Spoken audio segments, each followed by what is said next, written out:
21번 소득 여가 선택 모형에서 효용 극대화를 추구하는 개인의 노동공급 의사결정에 관한 설명으로 옳지 않은 것은 단 여가 L과 소득 Y는 효용을 주는 재화이며 한계 대체율 MRS는 체감한다. 소득 여가 선택 모형을 살펴보면 먼저 임금률의 의미를 알아야 됩니다. 임금률은 여가의 기회비용을 의미합니다. 여가를 소비를 하게 되면 한정된 시간이 주어졌다고 했을 때 노동 공급이 감소한다는 것이고, 그러면 노동 공급 시간에 임금률을 곱한 만큼의 소득을 포기하게 되는 것이니까 임금률은 여가의 기회비용이자 여가의 가격을 의미하고요. 이 임금률이 변화하면 가격 효과가 유발되는데, 가격 효과는 대체 효과와 소득 효과로 구분할 수가 있죠. 왼쪽에 표를 보면 임금률이 상승했다고 가정을 했을 때 여가가 정상제인 경우와 열등제인 경우로 나눠서 가격 효과를 살펴보면, 대체 효과는 상대 가격이 상승한 재화의 소비를 줄이는 방향으로 작용하는데, 임금률은 여가의 기회비용이기 때문에 임금률이 상승하면 여가가 정상제이든 열등제이든 여가 소비를 줄이는 방향으로 작용하게 됩니다.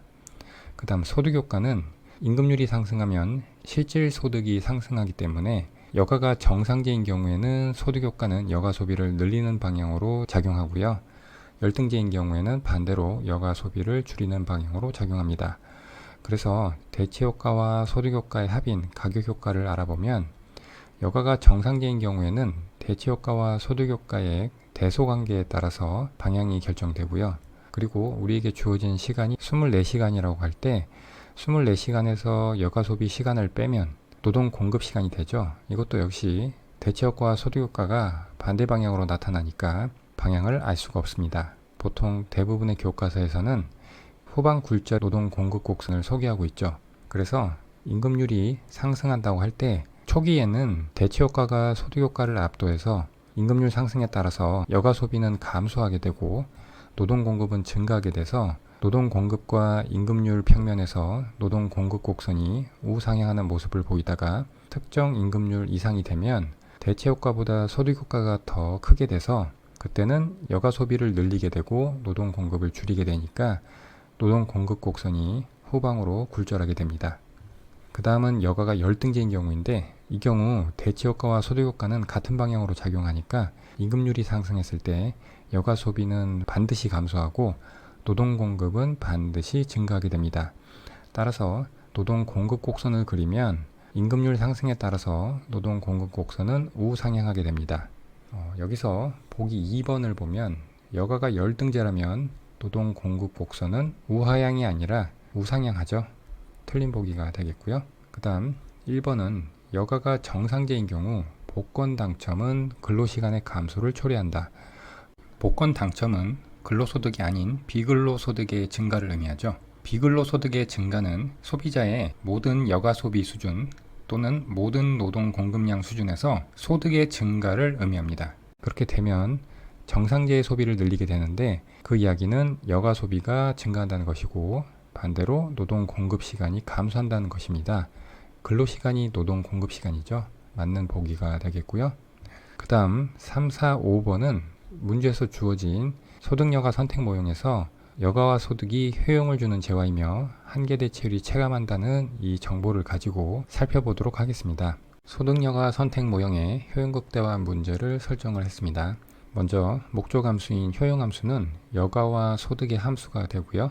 그리고 예산 제약식은 개인의 소득 Y는 근로소득과 비근로소득으로 구성이 됩니다. 근로소득은 24시간 중에 여가 소비의 시간을 뺀 노동 공급 시간에 임금률을 곱한 것이 되고요. 그리고 비근로소득은 A로 표시를 했습니다. 문제에서 효용함수가 한계 대체율이 체감하는 형태라고 했으니까 이 문제의 해는 내부해가 될 것이고, 따라서 효용극대화 1개 조건은 여가와 소득에 대한 한계 대체율과 임금률이 같아지는 것이 됩니다. 그래서 그래프로 나타내면 아래처럼 되는데, 먼저 이 왼쪽 그래프부터 보시면 지금 가로축은 여가고 세로축은 소득인데, 원점에 대해서 한계 대체율이 체감하는 볼록한 모양의 무차별 곡선이 그려져 있고요. 그리고 직선에 예산 제약선이 그려져 있습니다. 이 첫 번째 그래프를 보면 이 소비자는 이 점에서 효용극대화를 하고 있는데, 지금 이 소비자는 24시간을 모두 여가를 소비하는 데 사용하는 개인이 되겠습니다. 노동 공급을 하나도 하지 않고 있는데, 현재 이 소비자는 노동시장에 참가해서 한 단위 노동을 공급하는 것과 노동시장에 참가하지 않고 24시간을 모두 여가 소비에 사용하는 것이 무차별한 상태가 되겠습니다. 이때 예산선의 기울기를 의미하는 WR을 우리는 유보임금이라고 합니다. 즉, 유보임금이라고 하는 것은 노동을 공급하는 경우와 노동을 공급하지 않는 경우가 무차별해지는 임금률 수준이 됩니다. 개인은 시간당 임금률이 유보임금보다 낮으면 노동시장에 참가하지 않을 것이고요. 시간당 임금률이 유보임금보다 크면 노동시장에 참가하게 되겠습니다. 보기 5번에서 시장임금이 유보임금보다 낮다면 노동을 제공하지 않는다라고 되어 있는데 맞는 보기가 되겠습니다. 그러면 오른쪽에 시장임금이 유보임금보다는 커서 개인이 노동 공급을 하게 되는 균형이 나와 있는데요.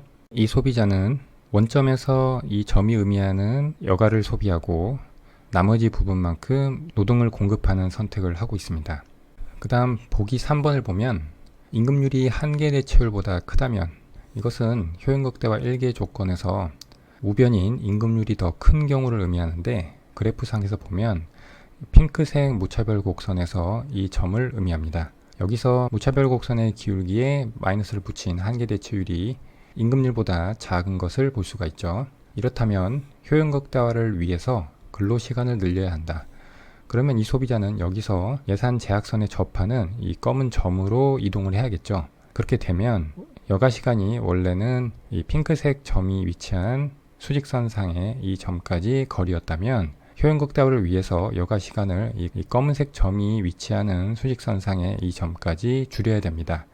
그 이야기는 반대로 근로시간을 늘려야 한다는 것을 의미합니다. 따라서 3번도 맞는 보기가 되겠고요. 4번, 개인 간 선호의 차이는 무차별 곡선의 모양 차이로 나타난다. 개인이 여가와 소득 중 어떤 것을 선호하느냐에 따라서 무차별 곡선의 기울기가 여가 쪽으로 더 가파를 수가 있고 아니면 소득 쪽으로 더 가파를 수가 있고요. 그리고 한계 대체율 역시 체감 정도가 달라질 수 있겠습니다. 따라서 4번은 맞는 보기가 되겠고요. 그러면 21번 문제는 2번이 답이 되겠습니다. 22번, 이윤극대화를 추구하는 완전경쟁 기업의 단기 노동 수요에 관한 설명으로 옳은 것은 단기 총생산곡선의 형태는 원점으로부터 고용량 증가에 따라 체증하다가 체감하며 노동시장은 완전경쟁이다. 문제에서 주어진 대로 단기 총생산곡선을 그리면 고용량 생산량 평면에서 원점으로부터 고용량 증가에 따라 체증하다가 체감하는 모습을 가지게 됩니다.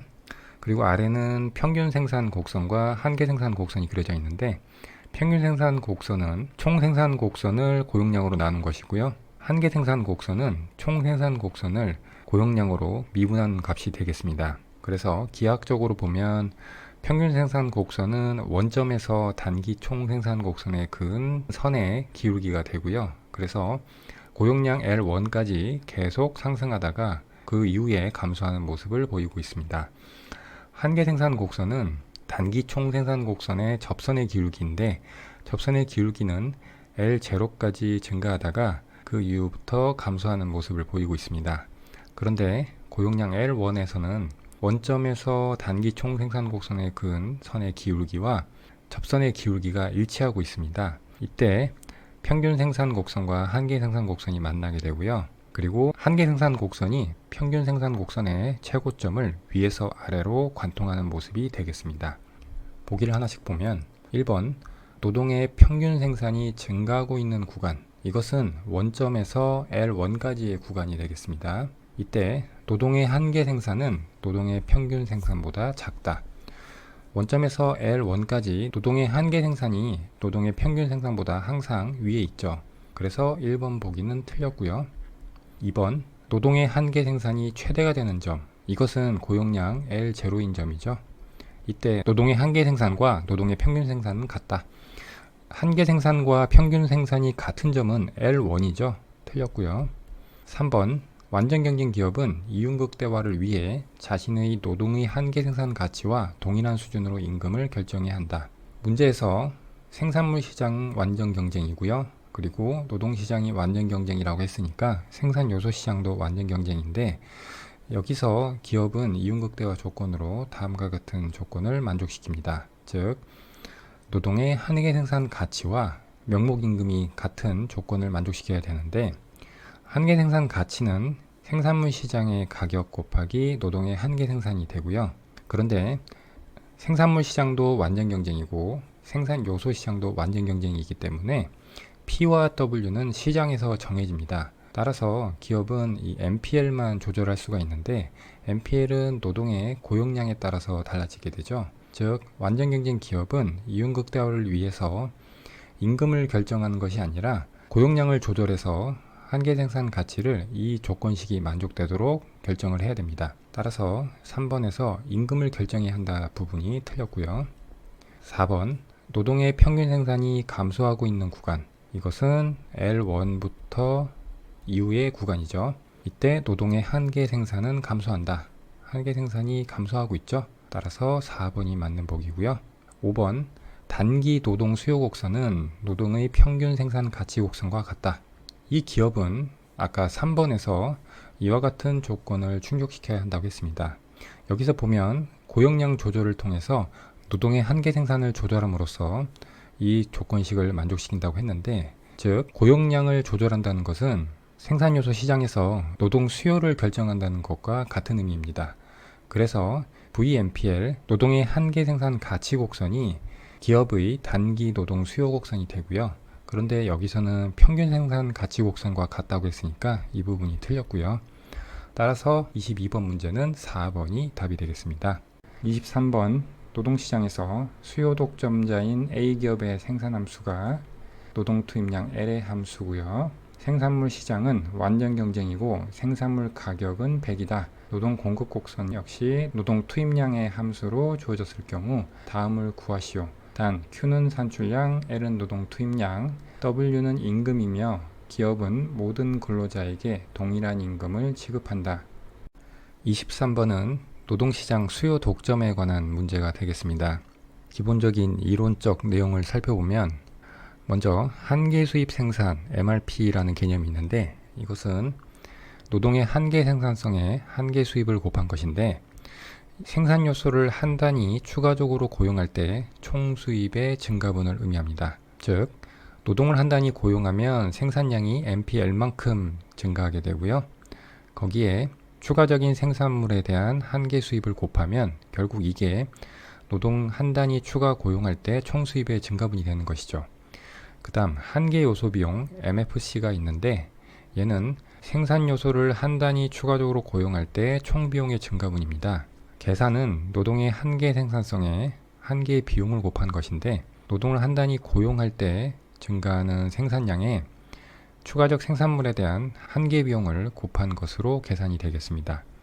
그러면 노동시장에서 기업은 한계 수입 생산과 한계 요소 비용을 일치시키는 이 조건을 만족을 해서 이윤 극대화를 하게 되는데, 이 조건을 오른쪽에 풀어서 써보면 위에서 주어진 이 식을 대입을 해서 전개를 해보면 이와 같이 되고요.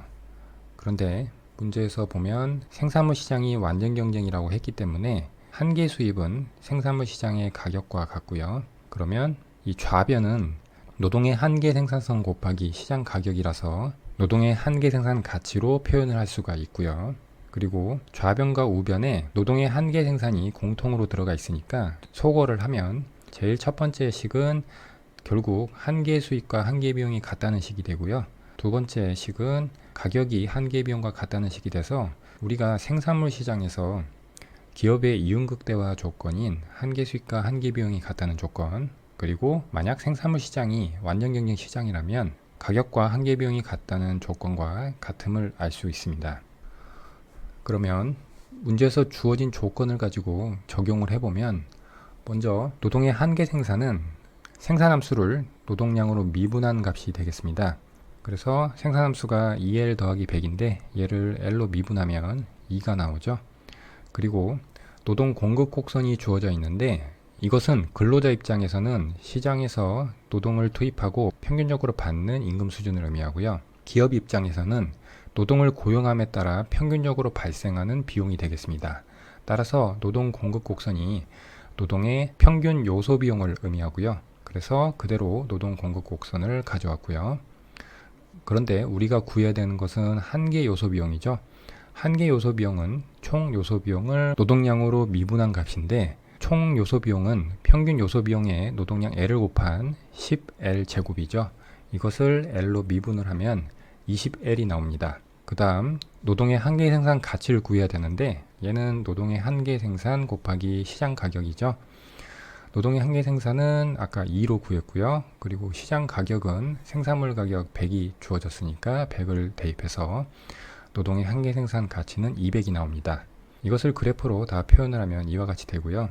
그러면 기업은 이윤극대화를 달성하기 위해서 한계 수입 생산과 한계 요소 비용이 일치하는 조건에서 노동량을 결정하게 되는데, 이 문제에서 생산물 시장이 완전 경쟁 시장이니까 MRP 대신에 VMPL을 쓸 수가 있고요. 그러면 수평의 VMPL 곡선과 우상향하는 MFC 곡선이 만나는 이 점 선상에서 이윤극대화 노동량 10이 결정이 되고요.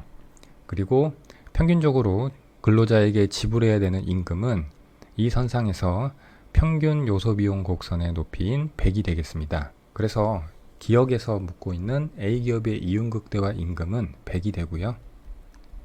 그 다음 니은은 노동시장의 수요 독점에 따른 사회후생 감소분의 크기인데, 우리가 고용량을 사회후생을 극대화한다는 관점에서 결정을 하려면 평균 요소비용 곡선과 한계 생산 가치 곡선이 만나는 이 점에서 결정을 해야 됩니다. 그래서 사회적으로 최적인 노동량은 20이 되고요.